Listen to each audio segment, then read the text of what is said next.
Cooking से भी ज़्यादा इंटरेस्टिंग होती है शॉपिंग। और ग्रॉसरी शॉपिंग हो उसमें तो बहुत ही ज़्यादा मैं तो बहुत इन्जॉय करती हूँ। आपका मुझे नहीं पता, मगर मुझे ग्रॉसरी शॉपिंग में बहुत मज़ा आता है।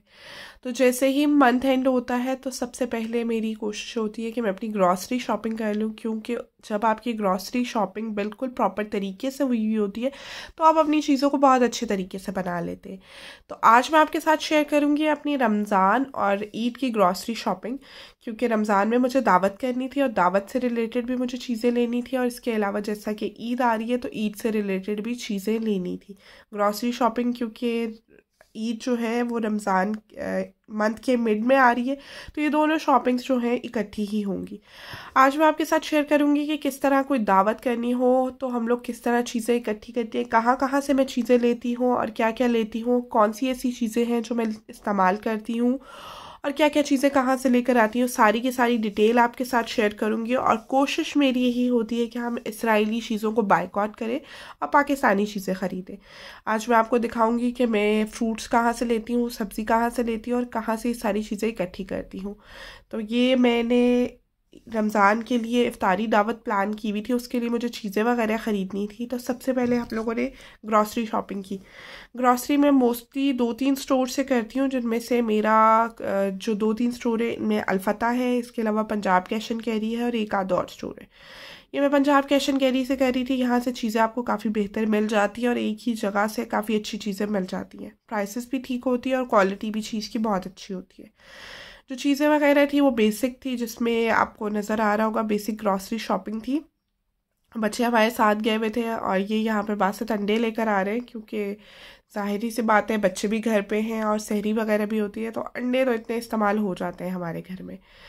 ईमान को हमने स्कूल से लिया था, स्कूल से जब वह वापस आई ईमान को भी साथ ले लिया था, दानीन को भी साथ ले लिया था, और यहाँ पे हम लोगों ने ऑलमोस्ट अपनी ग्रॉसरी जो है वो कर ली थी। अब इस टाइम पे हमारा सिर्फ बिल बन रहा था, यहाँ पे बिल वगैरह हमारा बन रहा था और यहाँ पे सिर्फ हमने ग्रॉसरी की थी। हालांकि यहाँ पे इनका मीट सेक्शन भी है, मीट सेक्शन भी इनका अच्छा है, मगर इनका चिकन मुझे इतना नहीं पसंद। चिकन इनका बहुत एवरेज सा होता है, तो चिकन मैं बाहर से ख़रीदती हूँ जहाँ से मुझे साफ़ सुथरा चिकन मिलता है। मगर इस दफ़ा मैंने मीट भी इनसे नहीं लिया था, क्योंकि मीट मुझे बहुत अच्छा चाहिए था। और आज मैं आपके साथ शेयर करूँगी कि अगर आपको छोटा या बड़ा गोश्त पिंडी इस्लामाबाद में रहते हुए लेना है तो आप कहाँ से ले सकते हैं, कहाँ से आपको बेस्ट क्वालिटी का मीट और मटन मिल जाएगा।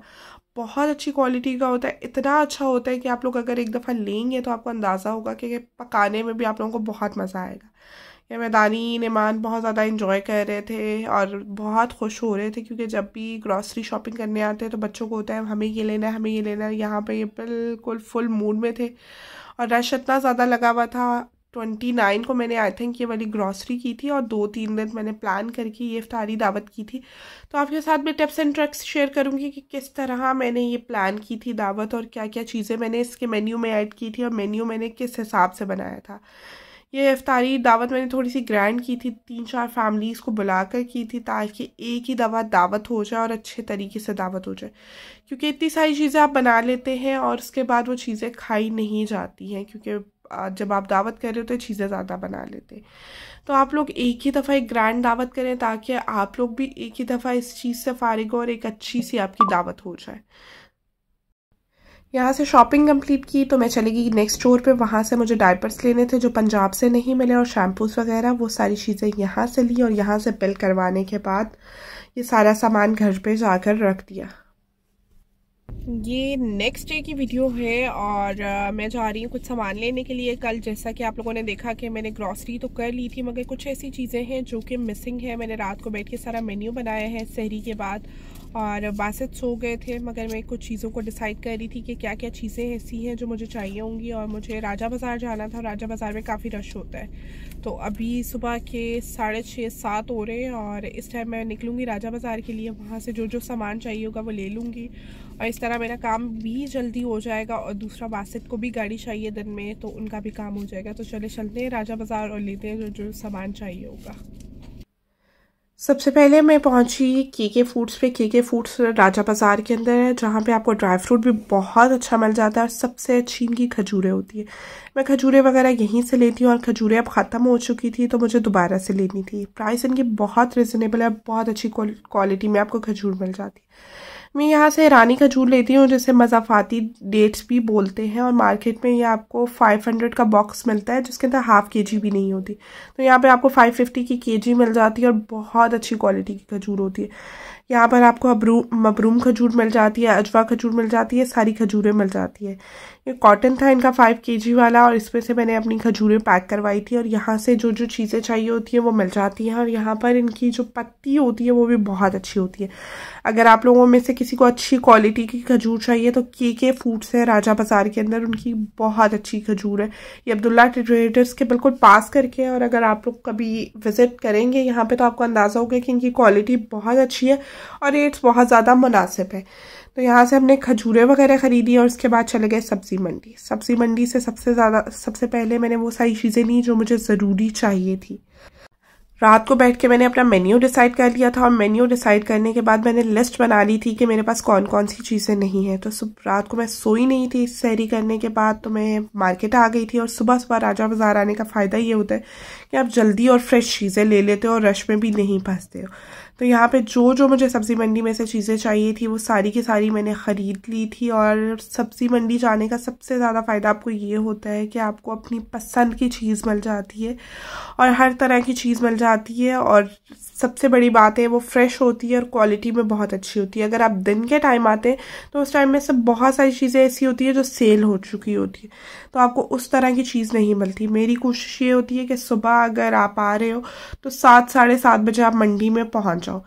प्याज के रेट्स बहुत ज़्यादा थे। प्याज मैंने यहाँ पे लिया देसी प्याज, मार्केट में बहुत बुरा भी मिल रहा है, रेट में भी बहुत ज़्यादा था। खैर मिला तो यहाँ से भी बहुत सस्ता नहीं था, मगर ये कि क्वालिटी में काफ़ी अच्छा था। यहाँ से मैंने सारी सब्ज़ी ले ली थी, और अब मुझे एक्सप्लोर करने थे कुछ फ्रूट्स, क्योंकि मुझे अच्छी क्वालिटी का फ्रूट चाहिए था। यहाँ से मुझे बहुत अच्छे बनाना मिल गए थे, और ये तकरीबन मुझे 450 रुपये के 2 दर्जन मिले थे, बहुत अच्छी क्वालिटी के थे। फिर मुझे यहाँ से ये स्ट्रॉबेरीज़ मिल गई थी, क्योंकि बहुत सारी ऐसी स्ट्रॉबेरीज़ होती हैं जो कि पानी वाली होती है और जो कि बहुत जल्दी ख़राब हो जाती है। ये सुबह सुबह स्टॉल लग रहा था और इन भाई ने बहुत अच्छी मुझे स्ट्रॉबेरी डाल के दे दी। इसमें बिल्कुल भी पानी नहीं था, ये बिल्कुल भी ख़राब नहीं थी। राजा बाज़ार में जब आप एंटर होते हो तो स्टार्टिंग में ही इनका कॉर्नर में करके स्टॉल है, बहुत अच्छी स्ट्रॉबेरी थी। ये तकरीबन 250 रुपये किलो मिली थी, और उसके बाद मुझे देखना था कि और मेरी क्या चीज़ें रह गई हैं। राजा बाज़ार के अंदर वाली मार्केट से हम होते हुए जा रहे हैं और अब वापस घर जा रहे थे, और घर जाते हुए मैंने सोचा कि मुझे अभी गोश्त लेना है तो गोश्त वाली दुकान पे चलते। तो अब हम आ चुके हैं बन्नी पे, और बन्नी पे हम लोग आए हुए हैं वसीम कसाई के पास। इनका गोश्त बहुत अच्छा होता है, एक काफ़ी बड़ी शॉप है, बोर्ड लगा हुआ है, वहाँ से आप जाकर इजीली ले सकते हैं। मगर ये कि सुबह दिन के टाइम ही इनका गोश्त ख़त्म हो जाता है। गोश्त तो आपको बहुत अच्छा मिलता है, और कोई भी यहाँ पे चले जाए उसको गोश्त बहुत अच्छा मिलेगा, मगर दिन में गोश्त ख़त्म हो जाता है। तो कोशिश करें कि आप दिन के टाइम यहाँ पर आए। उनके पास रश बहुत ज़्यादा होता है, दिन के टाइम में सारा गोश्त ख़त्म होना शुरू हो जाता है। तकरीबन मैं इनके पास पहुंची थी 9 बजे, और 9 बजे इनका गोश्त बहुत तेज़ी से बिक रहा था, और बहुत सारे लोग इसी तरह इस गोश्त को लेके जाते जा रहे थे। एक तो इनका गोश्त जो होता है उसकी क्वालिटी बहुत अच्छी होती है, और दूसरा उसमें बहुत ज़्यादा चर्बी नहीं होती। अब मैं वापसी पे पंजाब आ चुकी थी, क्योंकि मुझे यहाँ से चाहिए थी कुछ कीवीज़, और कीवीज़ वगैरह लेने के बाद मैं घर आ चुकी थी। ये सारा वो सामान था, इसमें से कुछ जो फ्रिज का सामान था वो तो मैंने फ्रिज में रख दिया था। अब मुझे इन सारी चीज़ों को सेट करना था, और जो पुराना ग्रॉसरी का सामान था उसको भी सेटल करना था। इसको मैंने सारा अरेंज करके रख लिया था। बेसिक सामान था, जो जो चीज़ें हमें चाहिए होती हैं वही सारी चीज़ें थी, घर के लिए थी और दावत के हवाले से भी थी। तो मैं अपनी चीज़ों को देखती होती हूँ, घर में से कौन सी चीज़ ख़त्म हो गई है उस हिसाब से मैं चीज़ें लेती होती हूँ। और ये सारी चीज़ें करने के बाद गोश्त वगैरह भी मैंने ले लिया था, मुर्गी भी ले ली थी, फ्रूट सब्ज़ी भी ले ली थी। इन सारी चीज़ों का सबसे बड़ा टास्क था इनको समेटना, और समेट कर साफ़ सुथरा और प्री प्लानिंग से चलना। तो ये सारी चीज़ों को समेटेंगे, समेटने के बाद हर चीज़ को साफ़ सुथरा करेंगे ताकि दावत के टाइम हमें कोई मसला ना हो। हम इन सब चीज़ों को अरेंज करेंगे, अरेंज करके इनकी जगह पे रखेंगे, डब्बों वगैरह को साफ़ कर लेंगे, रीफ़िल कर लेंगे। रीफ़िल करने के बाद धनिया पुदीना बना के रख लेंगे, और जितने भी प्याज वगैरह लहसुन वगैरह काटने वाले काम है वो सारे कर लेंगे, ताकि हम लोगों ने जो प्रिपरेशन करनी है वो ईज़िली हो जाए। यहाँ पर मैं डब्बों को रीअरेंज कर रही थी और इनके ऊपर लेबलिंग कर रही थी। डब्बे तो मेरे पहले से इसी तरह होते हैं, मगर मैं इसके ऊपर लेबल कर रही थी। ये लेबल्स मैंने दराज से मंगाए थे, मगर इसमें सबसे बड़ी बात ये थी कि इसमें बहुत सारे अनयूज़फुल लेबल्स थे। तो मेरे बहुत कम इस्तेमाल हुए और बहुत सारे बच गए। तो अब मैं इसके खुद से प्रिंट आउट्स निकालूंगी, जिसकी वजह से मुझे थोड़ी सी आसानी हो। मतलब मुझे तो पता चल जाता है किचन में क्या पड़ा है, मगर ये है कि कोई और किचन में आए तो उसके लिए बहुत ईजी हो जाता है। तो इस तरह हम इसको अरेंज करेंगे। और नेक्स्ट व्लॉग्स देखने के लिए मेरे चैनल को सब्सक्राइब कर लें, बेल आइकन के बटन को प्रेस कर लें। अगर आपने भी कोई इफ्तारी दावत प्लान की हुई है तो बहुत मज़े की वीडियो है, बहुत अच्छे क्लिप्स मैंने लिए हैं उसके, ताकि आप भी इसे इजीली घर पे कर पाए। और किस तरह मैंने ये दावत अरेंज की, 24 आइटम्स के साथ मैंने ये दावत की थी और क्या क्या बनाया था, किस तरह बनाया था, सारी डिटेल्स आपके साथ शेयर करूँगी। और चैनल को सब्सक्राइब कर लें, बेल आइकन के बटन को प्रेस कर लें ताकि कोई भी वीडियो आपकी मिस ना हो। और अगर ये वीडियो पसंद आई है तो इसको लाइक एंड शेयर ज़रूर कीजिएगा। Thank you so much. अल्लाह हाफिज़।